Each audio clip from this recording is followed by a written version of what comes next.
Move on to the next question here. President Reagan granted amnesty to 3 million illegal immigrants, something no Democrat or Republican has done since. Would you support a pathway to citizenship? Yeah, so first of all, let's again go to the core principle. None of these guys on the debate stage, no member of Congress, left or right, wants to solve the immigration problem. Everyone should write that down. Because if you want to solve something, what do, Chris? You solve it, right? But none of them, none of this organized crime cartel wants to solve the immigration problem. Why? Because they profit. Everyone on that stage has profited from quote unquote illegal immigration. And that illegal immigration affords them low wages. They do not want to increase the wages of the American workers. So they have allowed quote unquote illegal immigration to take place. Now they get a double whammy. Think about what they're doing. The US imperialists on that stage have conducted foreign wars against working people in other countries in Latin America. They have taken over their assets, right? They've seized people's copper mines. They've seized their mineral resources. They've supported dictators in these countries who have abused the working people there. So those working people want to come to the United States. It's a little bit better than where they are. But the imperialists on that stage and their friends and their families out of Harvard, Yale, all their cabal has made money by oppressing those people in these other countries. Step one. Step two is when they come across, they play this game. Oh, we need a wall. We don't need a wall. We should let them in. The ultimate goal, they let people come in because now they take these desperate people and they squeeze them for a lower wage. Okay. And that helps Wall Street and it also helps different voting blocks. So they have this down to a science. Now, I being president, I would do by any means necessary to make sure that we took all these quote unquote illegal immigrants, there's around, let's say 25 million of them. Those people are actually working here, are earning wages, immediately start taxing them, right? Put them on a path to citizenship. If they don't have any criminal activities, if they don't have any criminal past, within a period of 5 to 10 years, they should be on the path to getting their green cards and becoming citizens. And I did the numbers, it'll generate close to $2 to $4 trillion in revenue for the United States overnight. Now, we should also do the inverse. Those American citizens who are living like Bernie Sanders should be deported, okay? Some other countries. He's never worked a day in his life. Anyone who scammed the system, who is able-bodied and is capable of working. I have friends that I know who have family members who are paraplegics. They're working. Disabled people are working. But you have healthy people who are scamming the system. God knows how many millions of people those are. We should do an accounting of that as long as we do the illegal, quote-unquote. We should do an accounting of the legal citizens and the quote-unquote illegal immigrants, and we should deport some people out, and we should value those people who want to work. So this is not about illegal immigration or legal citizens. This is about who's contributing to the advancement of the United States. That's what it's about. And they don't want to talk about that because all those criminals on the stage have profited from foreign wars. They profited from supporting dictators. Tulsi Gabbard is the military-industrial complex. The recent 9/11, she said, oh yeah, the Islamists were doing this as a justification to go seize Iraq, which became the biggest military base. You see? So all of these people are organized criminals. They do not want to solve the immigration issue. I actually have a real solution. And Congress should not go on any recess until they sit there and they execute on this. And they deliver me a bill with this solution. And it'll generate $2 to $4 trillion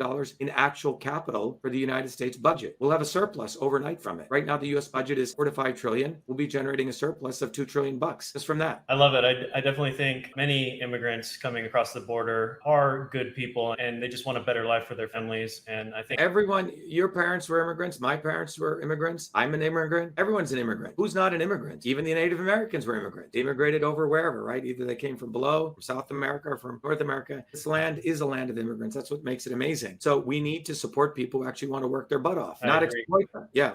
It's a follow-up on this. Most illegal immigrants are coming from countries south of the border. A steady stream of people come into the country on a steady basis. In the last decade, government has spent $55 billion to address the root cause of migration, but crime, poverty, and corruption persist. The number of border crossings is only growing. Are we wasting money? Yeah. So again, let's look at the actual problem, because the elites always frame the problem in such a way that it requires the elites to solve the problem, and they don't have any intention of solving the problem except paying consultants and studies. And you know who makes money out of this? The academic institutions doing quote unquote research. They give a Nobel Prize to this idiot Esther Duflo who studies poverty. It's ridiculous. Who studies poverty? Okay, you have to solve poverty. And actually, they don't want to actually execute on the solution because they're going to lose. The bottom line is the reason that we have crime, the reason we have gun violence, the real reason is income inequality. I did a whole 4-hour workshop on this when we take a systems approach. It is not the guns that cause violence, for example. It is not the fact that people are watching video games. It's fundamental issues of economic inequality. And the economic inequality, again, let me bring this statistic, 600 billionaires during the pandemic made $2.3 trillion.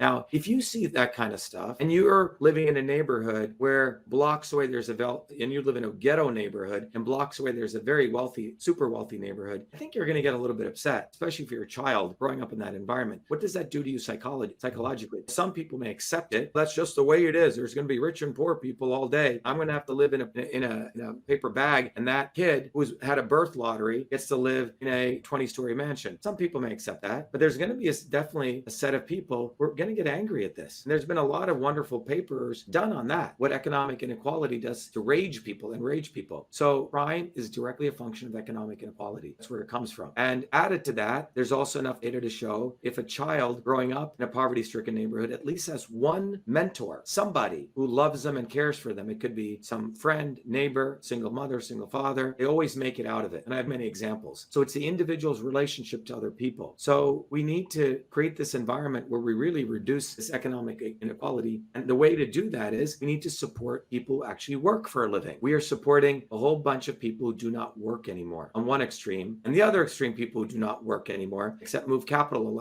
around all day. So both those extremes need to cut off the edges. Agreed. And I loved your idea of proper mentorship programs. I believe they really can help people that come from more desperate situations overcome those challenges. Yeah. And then as for the underlying question, are we wasting money? I would say yes, in every single way we are wasting money as a country. Yes, we're wasting money on all of these people. And we should talk about academics at some point too. Okay. The real question is, what are we going to do about that crime? Let's focus on the real crime. You say the real crime is all those guys on stage. And that's why the only solution for everyone listening is you got to go to shivaforpresident.com and get ready to vote for Shiva for President. Get one of these bumper stickers and put it on the back of your car. And when you do that, you're saying a big fuck you. And what you're saying is, I'm going to come after all of you criminals by voting for Dr. Shiva. You see how they phrase these questions? It's an assumption that they're not criminals. Okay. Chris Christie was the attorney general or whatever, the governor of New Jersey, where I grew up in. He's a fucking criminal, right? Who's he? He's a mobster. Look at him. He's a fat fucking mobster, right? By the way, I went to school with him. He used to be the catcher on our baseball team. Put on a lot of weight since then. But regardless of that, all of those people on the stage, Chris, are all criminals. The issue is, what are we going to do to jail them? What are we going to do to prosecute all of them? And why are they even on the debate stage? It's a crime that they use social media and then they have this alliance with government to make our campaign invisible. Is that not a crime? How many civil rights laws does that break? How many election interference laws does that break? So they get away with crime every day. Okay. So we need to really define who's the criminal here. They're the criminals.